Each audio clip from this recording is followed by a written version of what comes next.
তো আগের দিন আমি বাসে উঠেছি। তো মানে এখন তো জানোই কীরকম গরম, মানে সকাল সকালই মোটামুটি 40-এর কাছাকাছি ছুঁয়ে যাচ্ছে, এত গরম মানে টেকা যাচ্ছে না মোটামুটি। মানে কারোর গায়ের সাথে গা লাগলে অনেক জ্বালা পোড়া করছে, এরকম গরম। তো আমি বাসে উঠেছি। তো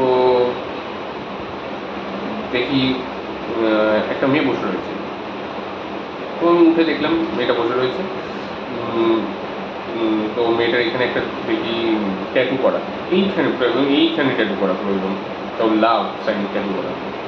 তো আমি আমি মেয়েটা আগের সিটে আমি বসে গেলাম, দুটো সিট আগে আমি বসে গেলাম, জানলাম উইন্ডো সিট। তো বসার পরে মেয়েটা দেখি কাকে যেন জোরে জোরে ফোনে কথা বলছে। আরে বাস ছেড়ে দিয়েছে, তাড়াতাড়ি আসো তাড়াতাড়ি আসো। তো তারপরে দেখি কিছুক্ষণ পরে একটা ছেড়ে উঠলো। সে তো পুরো একদম ছাপড়ি মাল। মেয়েটাও অবশ্য ছাপড়ির কম কিছু না, মেয়েটাও পুরো একদম ছাপড়ি ছিল, বস্তির মাল ছিল। তো তারপরে দুজন মিলে বসেছে, মানে তারপরে দেখি ওরা দুজন মানে একই সিটে বসেছে। তারপর উঠে দেখি ডান দিকে সিটে চলে গেছে। তো আমি যাচ্ছি, যেতে যেতে হট করে চোখ পড়লো, দেখি গরমে মানুষ টিকতে পারে না, আর ওই দুজন মানে জড়াজড়ি করে বসে রয়েছে।